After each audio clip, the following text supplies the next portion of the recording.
સૌરાષ્ટ્રના મોટાભાગના ખેડૂતો હવે પ્રાકૃતિક ખેતી કરતા થયા છે અને પ્રાકૃતિક ખેતીમાં પણ કંઈક અનોખી રીતે અલગ પ્રકારની ખેતી કરી પોતાની કોઠા સૂઝ વાપરી અને લાખો રૂપિયાની કમાણી કરે છે।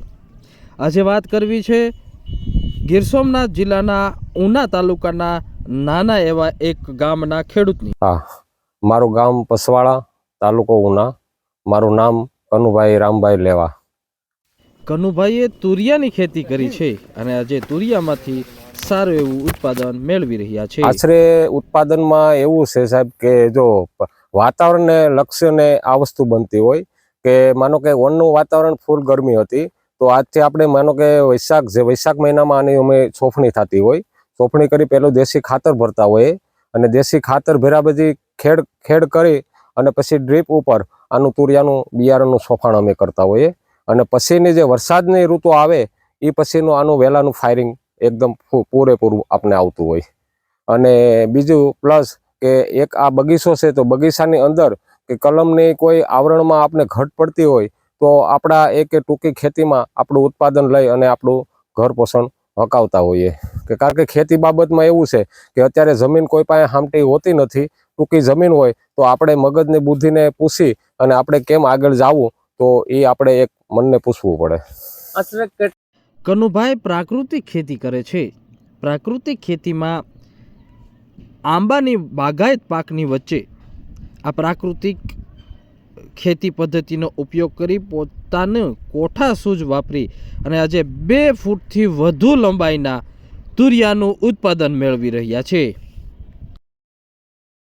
આશરે મારું આ જગ્યા છે 2.5 વીઘા અને મારું 2.5 વીઘામાં એક ગાળાની વચ્ચે 2 લાઈન પાડી અને 60 બી એક ગાળામાં એવા 2 ગાળામાં 120 બીજ આપણે રોપવાના હોય અને આશરે કોઈ આનું નિમિત્ત નથી। ભાવ બજાર ઉપર માર્કેટ ઉપર આધારિત રાખે તો પ્લસ માનો કે 30,000 થી 70,000 આપણું ઉત્પાદન આપણે મેળવી શકીએ।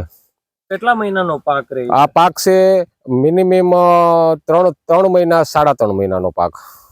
ભાદરવો આવે અને એમાં ઓતર હાથી ને સિતરા આ 3 નક્ષત્ર આવે એમાં ફૂલ હીટ ગરમીની હોય ત્યારબાદ આવેલો એકદમ પીળો થઈ અને ખાખરી જતો હોય અને આ ઓર્ગેનિક ખેતીની હિસાબે થોડોક વધારે હાલે। બાકી પહેલા હું રાસાયણિક ખાતર વાપરતો ત્યારે આવડી બધી રિકવરી ન મળતી।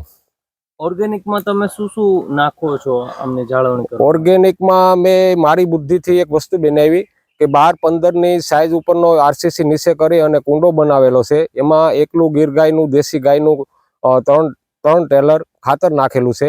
એમાં પ્લસ કોઈ સીતાફળી છે, આંકડો છે, એના પાન નાખેલા છે, એમાં ગળ નાખેલો છે। એવી રીતનું એનું દ્રાવણ કરી અને પછી માનો કે આપણે પાણી આપતા હોઈએ 2.5 વીઘામાં મિનિમમ 100 લીટરથી 200 લીટર આપણે એને પાણી આપતા હોઈએ ઓર્ગેનિકનું। જે તુરિયાની સાઈઝ છે એ પણ ઘણી મોટી સાઈઝના તુરિયા ઉતરે છે, તો એ તુરિયાનું બિયારણ અલગથી ક્યાંયથી લાવો છો કે પછી દુકાનેથી જ લાવો છો? એમાં એવું હોય કે કારણ કે હું બિયારણનો પોતે મારું માસ્ટરિંગ એવું છે કે બિયારણ પોતે તમારું જ નક્કી કરીને તમે છોફો પોતાનું બનાવીને એ વધારે અનુકૂળ પડતું હોય।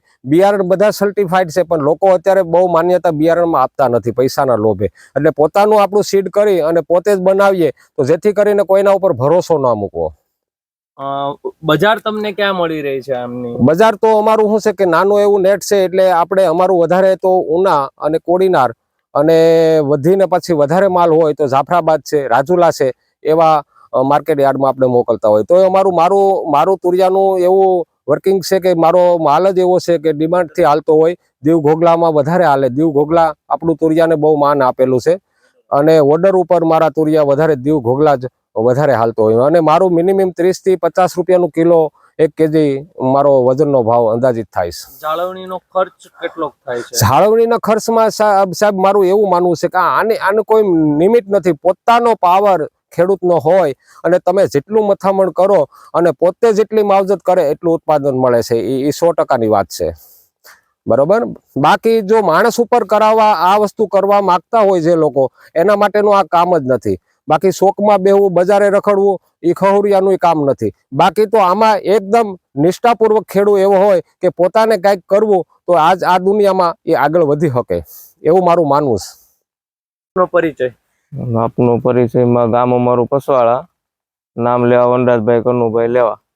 અનુરાજભાઈ, વાત કરવામાં આવે તો આજે તમે તુરિયાનું ઉત્પાદન કરો છો, તમારા પિતાને કઈ રીતે મદદરૂપ થાવ છો અને આશરે કેટલું ઉત્પાદન કરો છો અને તમે શું કામ કરો છો?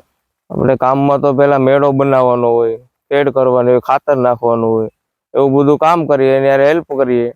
બાકી તુરિયા ઉતારવાના આવે ત્યારે બધાય ઘરના સભ્યો હારે આવી અને ઉતારી લઈએ. બાકી માર્કેટે અમે જઈ અને સેલિંગ કરી નાખીએ. માર્કેટમાં તમે ઓર્ડરથી આપો છો કે હરાજીમાં આપો? માર્કેટમાં વધારે પડતું ઓર્ડરથી જ જતું હોય. દીવ, ઘોઘલા, વણાકબારા એના બધા ઓર્ડર જ હોય. બાકી છૂટક હોય 10-15 ભારી વેચવાની હોય.